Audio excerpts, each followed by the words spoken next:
신명기 14장 22절로 29절까지 말씀입니다. 너는 마땅히 매년 토지 소산의 11조를 드릴 것이며 내 하나님 여호와 앞 곧 여호와께서 그의 이름을 두시려고 택하신 곳에서 내 곡식과 포도주와 기름의 11조를 먹으며 또 내 소와 양의 처음 낳은 것을 먹고 내 하나님 여호와 경외하기를 항상 배울 것이니라. 그러나 내 하나님 여호와께서 자기의 이름을 두시려고 택하신 곳이 내게서 너무 멀고 행로가 어려워서 내 하나님 여호와께서 그 풍부히 주신 것을 가지고 갈 수 없거든. 그것을 돈으로 바꾸어 그 돈을 싸서 가지고 내 하나님 여호와께서 택하신 곳으로 가서 내 마음에 원하는 모든 것을 그 돈으로 사되 소나 양이나 포도주나 툭주 등 내 마음에 원하는 모든 것을 구하고 거기 내 하나님 여호와 앞에서 너와 내 권속이 함께 먹고 즐거워할 것이며 내 성읍에 거주하는 레위인은 너희 중에 분깃이나 기업이 없는 자인이 또한 저버리지 말지니라. 매 3년 끝에 그의 소산의 10분의 1을 다 내어 내 성읍에 저축하여 너희 중에 분깃이나 기업이 없는 레위인과 내 성 중에 거류하는 객가 및 고아와 과부들이 와서 먹고 배부르게 하라. 그리하면 내 하나님 여호와께서 내 손으로 하는 범사에 내게 복을 주시리라. 11조 규례에 관한 얘기가 나왔습니다. 11조에 관한 얘기는 계속 논쟁이 그치지 않는 주제 중에 하나예요. 보통 3가지 주제로 논쟁이 계속됩니다. 첫째, 11조 제도는 이미 구약시대에 끝난 것이다.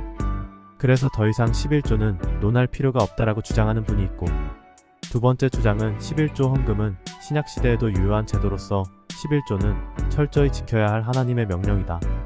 이렇게 말하는 주장이 있고, 세 번째는 구약시대나 신약시대를 합쳐서 일관된 하나님의 명령이긴 하지만 그러나 이제 주님께서 십자가를 지심으로 성전 제도나 제사 제도가 사라졌기 때문에 그 정신은 우리에게 살아있지만 그 율법이나 문자적으로 속박될 필요는 없다라는 주장들입니다. 저는 오늘 이 주제로 논쟁을 하자는 것이 아닙니다. 오늘 말씀의 제목을 11조 꼭 해야 되나?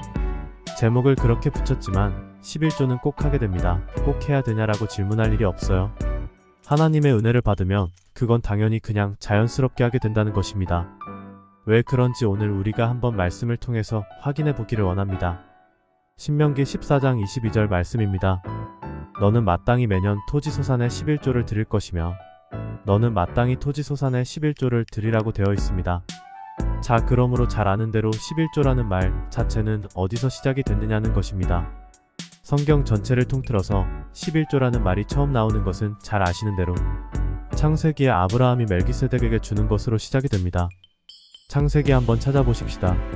창세기 14장 19절, 20절 말씀을 찾아서 같이 읽습니다. 창세기 14장 19절 20절 시작.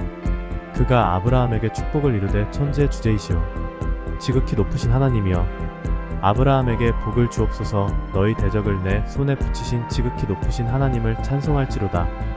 하매 아브라함이 그 얻은 것에서 10분의 1을 멜기세덱에게 주었더라. 자, 성경에 처음 나오는 11조의 기원은 아브라함이 그의 조카 롯을 찾기 위해서 그도라오멜 동맹군을 추격하다가 결국 그들로부터 얻은 탈취물, 전리품을 가지고 돌아오다가 살레마 멜기세덱을 만나게 됩니다.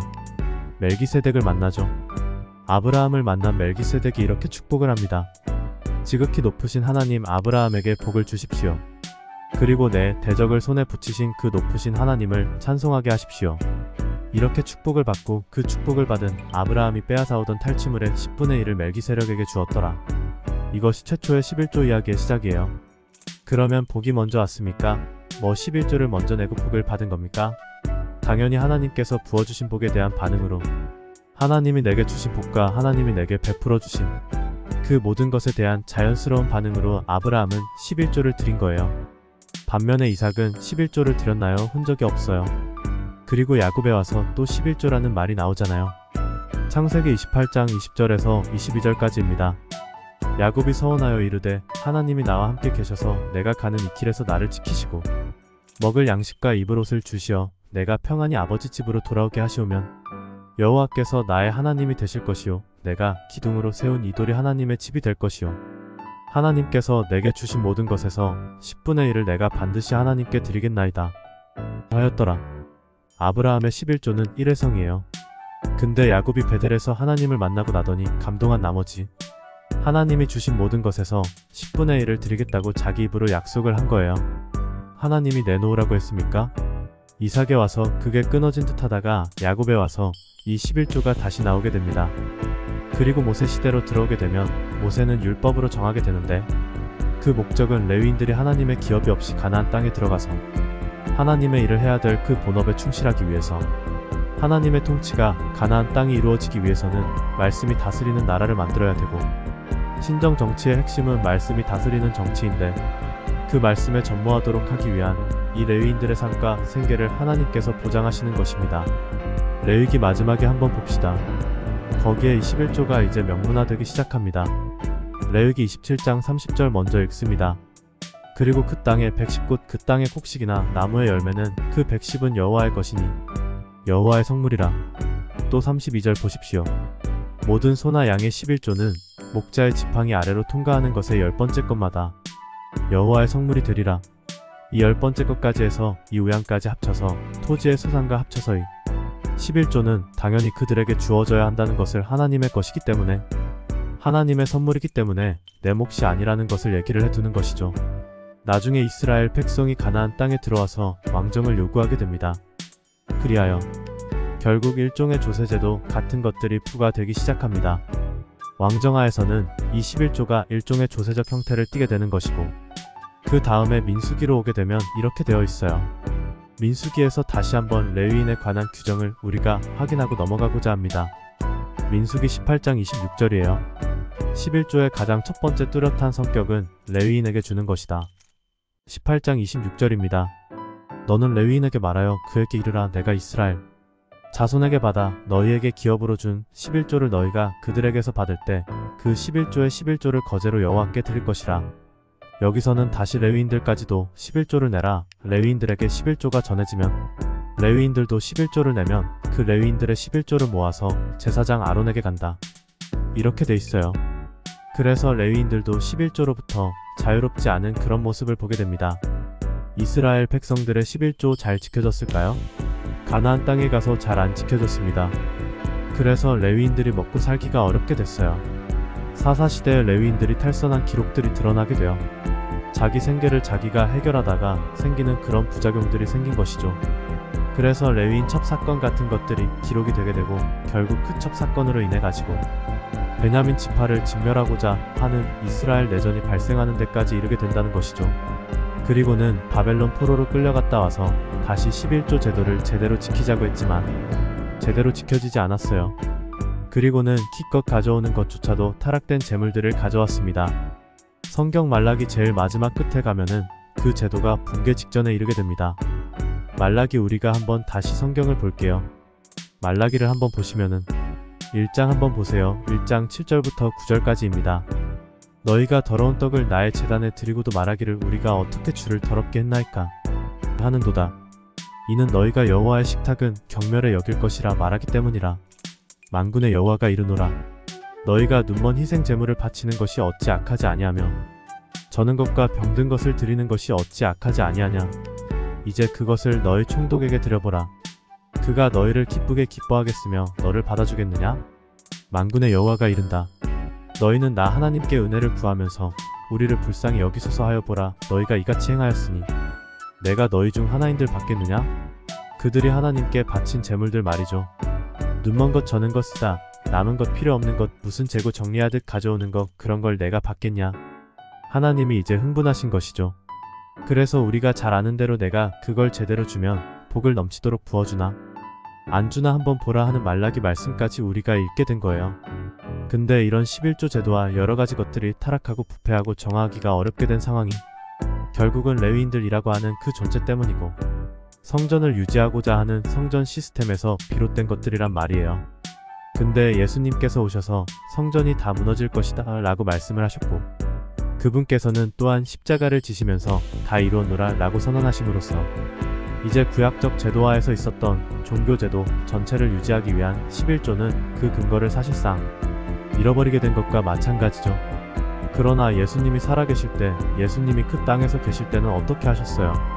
11조도 하고 11조의 본질에 더 충실하라는 말씀을 해주셨단 말이죠. 그게 우리가 잘 아는 마태복음 23장 23절이에요. 마태복음 23장 23절 이 본문 말씀을 따라서 충분히 우리가 확인해 보자는 거예요. 마태복음 23장 23절 같이 읽습니다. 화 있을 진저 외식하는 서기관들과 바리새인들이여, 너희가 박하와 회양과 근처의 11조는 들이되 율법에 더 중한 바 정의와 긍휼과 믿음은 버렸도다. 그러나 이것도 행하고 저것도 버리지 말아야 할지니라. 따져서 꼼꼼하게 뭐 박하, 회양, 뭐 근체, 채수각까지 다 따져서 11조를 철저히 하면서, 그러나 율법에 더 중한 바 율법의 핵심 본질인 의와 신과 이 사랑과 이걸 버리면 무슨 소용이 있느냐 이 말이에요. 그러니까 11조라고 하는 것이 모든 헌금, 헌신이라고 하는 것들이 하나님을 향한 사랑과 믿음과 그리고 이웃을 향한 사랑이 되어야 하지 않는다. 그러니까 하나님 사랑과 이웃을 향한 패품과 나눔이 아니라면 그건 도대체 뭐 하는 것이냐? 그게 너를 위한 것이냐? 이런 얘기죠. 따라서 우리가 율법으로 구원받을 수 없지만 구원받은 사람들이 당연히 율법을 부담스러워하지 않고 기꺼이 지키던 우리였는데, 무슨 헌금을 하고 11조를 해서 우리의 신앙이 인정받는 것이 아니라 하나님께서 우리를 구원해 주신 감격, 그리고 또한 말씀이 우리 안에 임했을 때, 그 말씀이 우리 안에서 흘러넘치는 사랑으로 표현될 때 당연히 11조나 헌금이나 헌신은 우리 안에 계신 하나님의 거룩함이 드러나는 사인이다 이 말이에요. 하나님이 우리 안에 계시면은 그 하나님의 풍성함, 하나님의 놀라운 경이로움, 이런 것들이 우리 삶 속에서 드러나는 거룩함의 표현일 뿐이란, 따라서 우리는 거룩해진 존재는 될 수가 없지만, 우리는 죽는 날까지 거룩하지 않을지 모르지만, 그러나 우리 안에 하나님이 계시면, 하나님이 우리 안에 임재하시면, 그러나 그 하나님의 거룩함이 드러나는 방법으로 우리는 예를 들어서 음식의 정결법도 지키고, 그리고 그 모든 하나님의 율법들을 전혀 우리가 부담스러워하지 않고, 십계명이 되었건 이런 계명들을 우리가 충분히 지켜야 된다. 그게 먼저 우리 안에 하나님의 은혜가 임하면 우리는 구원의 징표로서 구원받은 백성의 풍성함을 우리 삶으로 증거하는 삶이 곧 이런 생활이라는 것이죠. 따라서 우리가 이 사도 바울이 고린도 교회를 향해서 이렇게 말하는 걸 듣는 것이죠. 그 후에 11조라는 말은 나오지 않아요. 예수님 이후에 11조라는 말이 나옵니까? 전혀 그런 말씀이 없단 말이에요. 성경에 신약시대는 연보라는 말이 나옵니다. 고린도후서 9장을 찾아보세요. 9장을 보면 5-7절 말씀 읽겠습니다. 그러므로 내가 이 형제들로 먼저 너희에게 가서 너희가 전에 약속한 연보를 미리 준비하게 하도록 권면하는 것이 필요한 줄 생각하였노니, 이렇게 준비하여 참 연보답고 억지가 아니니라. 이것이 곧 적게 심는 자는 적게 거두고 많이 심는 자는 많이 거둔다는 말이로다. 각각 그 마음에 청한 대로 할 것이요 인색함으로나 억지로 하지 말지니 하나님은 즐겨내는 자를 사랑하시느니라. 하나님을 사랑하는 거예요. 하나님을 사랑하는 자는 어떻게 한다고요? 인색하지 않단 말입니다. 그리고 연보란 남의 필요를 채우는 돈이에요. 가난한 자의 필요를 채워주는 돈의 이름이 연보입니다. 지금의 교회는 그것을 헌금이라고 표현할 뿐이에요. 그런 것들은 본질이나 정신은 아직 훼손되지 않았단 말이에요. 자, 그 본질, 연보나 헌금의 본질이 곧 이웃의 필요를 채우는 데 있다면 처음에 11조가 거명됐던 이 상황은 어떠합니까? 오늘 본문을 한번 다시 보십시다. 신명기 14장 23절 이하를 읽겠습니다. 내 하나님 여호와 앞에 곧 여호와께서 그의 이름을 두시고 택하신 곳에서 내 곡식과 포도주와 기름의 11조를 먹으며 또 내 소와 양이 처음 난 것을 먹고 내 하나님 여호와 경외하기를 항상 배울 것이니라. 이 11조를 같이 나눠 먹는 걸로 되어 있고, 하나님 경외하기를 항상 배울 것이라고 말하고 있어요. 하나님을 경외하는 법과 이 11조 생활과는 긴밀히 연관되어 있다는 것을 알게 됩니다. 그리고 이제 24절 이하를 쭉 읽어봅니다. 그러나 내 하나님이 여호와께서 자기의 이름을 두시려고 택하신 곳이 내게서 너무 멀고 행로가 어려워서 그 풍부히 주신 것을 가지고 갈 수 없거든. 그것을 돈으로 바꾸고 그 돈을 싸가지고 내 하나님 여호와께서 택하신 곳으로 가서 내 마음에 원하는 모든 것을 그 돈으로 사되 소나 양이나 포도주나 독주 등 내 마음에 권한 모든 것을 구하고 거기 내 하나님 여호와의 앞에서 내 권속이 함께 먹고 즐거워할 것이며, 내 성읍에 거주하는 레위인은 너희 중에 분깃이나 기업이 없는 자인이 또한 저버리지 말지니라. 11조가 뭐 가져가지고 하나님 앞에서 풍성히 누리는 것을 말한다. 권속들과 함께 하나님의 지정된 장소로 가려면 그 물건 다 가지고 갈 수 없으니까 돈으로 바꿔서 가서 거기서 사서 필요한 것들을 가지고 거기서 충분히 누리고 기뻐하라는 거예요. 즐거움을 나누라는 것입니다. 놀랍죠? 그럼 11조는 뭐 하는 거예요? 공동체가 함께 기뻐하는 잔치를 위한 하나의 재원에 불과한 거죠. 그때 레위인을 기억하라. 그들은 다른 기업이나 분깃이 없기 때문에 그들도 함께 기억하라는 거예요. 그리고 더 나아가서 뭡니까? 28절 29절입니다. 매 3년 끝에 그의 소산의 10분의 1을 다 내어 내 성읍에 저축하여 너희 중에 분깃이나 기업이 없는 레위인과 내 성 중에 거하는 객가 및 고아와 과부들이 와서 먹고 배부르게 하라. 그리하면 내 하나님 여호와께서 내 손으로 하는 범사에 내게 복을 주시리라. 그 중에 3년마다 다시 110을 내고 난 다음에 10분의 9를 가지고 거기에서 또 10분의 1을 또 출연을 해야 돼요. 그때는 제2의 11조예요. 이 11조를 가지고 뭐하냐? 이거는 비축을 해서 가난한 사람들, 소외된 사람들, 즉 어려운 사람들 도우라는 거예요. 그러니까 앞에 11조는 무슨 11조예요? 페스티벌 축제의 11조예요. 그건 같이 함께 기뻐하는 11조의 정신이고, 두 번째 11조는 뭐예요? 이거는 소외된 이웃들을 위한 11조가 되어야 한다는 것이죠. 그래서 11조의 정신은 결국은 흘러넘치는 하나님의 사랑을 가지고 이웃과 가족과 함께 나누는 것을 말한단 말이죠. 따라서 하나님께 드림이나 이웃에게 베풀거나 이건 본질이 같은 얘기라는 것을 알게 됩니다. 우리가 하나님께 드리는 것, 정말 하나님께서 무슨 돈이 필요하겠어요? 하나님이 우리가 드리는 걸 받아서 어디다 쓰겠어요?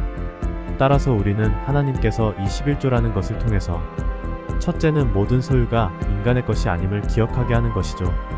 따라서 우리는 10의 1조를 드리는 게 아니라 10의 9조를 우리의 가처분 소득으로 허락한 걸 감격해야 돼요. 아니 반을 가져가도 되는데 왜 10의 9조나 나를 왜 주십니까? 라는 감격. 따라서 우리가 하나님의 사랑이 차고 넘치는 사람, 그런 사랑을 우리가 이렇게 누리게 되고 그걸 깨닫게 되면 절대로 11조에 묶이지 않는단 말이에요. 첫째는 10의 10조가 다 하나님의 것을 우리가 날마다 기억하는 삶이 되는 것이고 따라서 그 모든 것을 하나님의 뜻에 합당하게 쓰고자 애를 쓰게 된단 말이에요. 그래서 11조는 하나님 쓰시고 10의 9조는 내 맘대로 쓰는 것이 아니라 그 모든 소유가 하나님께 속한 것이기 때문에 하나님의 뜻에 어긋난 재물 사용을 할 수가 없어요. 하나님의 뜻에 합당한 재물을 쓰게 된단 말이에요. 근데 10의 1조만 지키면 10의 9조는 내가 뭐 사치를 하든 낭비를 하든 내가 알아서 쓰는데 내가 무슨 상관이냐? 이럴 일이 절대로 아니라는 거예요. 11조 헌금은 절대로 우리가 무슨 교인 자격을 유지하는 어떤 교회 멤버십을 유지하는 조건도 아니고 그건 절대로 그런 게 아니란 말이에요. 따라서 저는 오늘 우리가 깨달아야 될 것은 하나님께서 11조를 가지고 우리를 묶어 두려고 하는 게 아니라는 것입니다. 그러니까 11조 생활에 얽매여서 신앙생활하는 것보다 바보스럽고 어리석은 일이 없다는 것입니다. 그리고 정말 하나님을 사랑하게 되면 이 소득이 내 것이 아닌 것을 깨달게 됩니다. 그걸 어떻게 내 거라고 주장을 하겠어요. 청지기로 정신으로 우리가 관리할 뿐이고 이 정신으로 이걸 관리한다면 이것을 이웃과 나누는 것이 하나도 이상한 일이 아니라는 것이죠. 잠언 19장 17절 말씀을 보겠습니다. 가난한 자를 불쌍히 여기는 것은 여호와께 꾸어드리는 것이니 그의 선행을 그에게 갚아주시리라. 가난한 사람 도와주는 거 그건 하나님한테 빌려드리는 것이야. 그러면 하나님이 다 갚아 주실 것이라고 이런 얘기를 하는 것입니다. 여러분, 예수님께서 오신 목적은 양으로 생명을 얻게 하고 더 풍성히 얻게 하려는 것입니다. 그분은 오셔서 우리를 더 풍성하게 하는 게 그분의 목적이에요. 우리를 인색하거나 옹졸하게 살도록 하지 않는 분입니다. 따라서 그분의 사랑과 기쁨이 우리 안에 차고 넘치면 우리는 손을 펴는 삶을 살게 되고 그 상징적인 행위가 11조라고 하는 것뿐이란 말이에요. 어떤 사람은 10의 3조를 하더라도 문제가 안 될 것이고 10의 9조를 드려도 아무 걸림돌이 되지 않을 것입니다. 아니, 내 생애 전체를 주님께 드려도 아무 문제가 생기지 않을 것입니다. 따라서 이제 11조 논쟁은 더 이상 할 가치도 없는 논쟁입니다. 우리에게 하나님의 은혜가 차고 넘치다면 11조 혹은 10의 3조는 전혀 문제가 될 게 없다. 드리면 드릴수록 더 큰 기쁨을 맛보는 삶을 알기 때문에 그렇단 말입니다. 베풀면 내가 베푼 것보다 더 큰 기쁨과 더 큰 은혜가 나에게 임한다는 걸 알기 때문에 그것에 점점 더 우리는 자연스러워진다는 것을 알게 됩니다. 저는 오늘 여러분들이 정말 헌금에서 자유로워지는 하루가 되기를 축복합니다. 헌금이 우리를 묶는 족쇄도 아니고 신자의 자격 요건도 아니고 헌금이란 연보란 이웃의 필요를 채우는 당연한 기쁨의 삶이어야 한다는 것을 다시 한번 기억하는 시간이 되기를 바랍니다. 우리 교회가 헌금 얘기 별로 하지 않지만 그러나 하나님께서 부족하게 하지 않았습니다. 또 이웃과 필요를 나누는데도 모자라게 하지 않았습니다. 저와 여러분들이 헌금에서 자유하는 것이야말로 참된 11조 정신이라는 기억하시고 자유함 때문에 넉넉함과 풍성함을 더욱 누리는 여러분들의 삶이 되기를 축복합니다. 여러분들을 풍성하기 위해서 오신 예수님이 여러분들 쥐어짜서 힘들게 하는 일 절대 없습니다. 저는 여러분들이 이러한 믿음을 바탕으로 한번 마음껏 드려보라. 마음껏 드리면 어떻게 채워주시는지 그런 경험은 여러분들에게 소중한 신앙의 경험이 될 것을 믿습니다. 오늘 제한된 시간 21조에 관한 얘기는 정말 하나님의 사랑과 이웃사랑이 하나가 되는 하나의 접점일 뿐이라는 것을 기억하시게 되기를 바랍니다.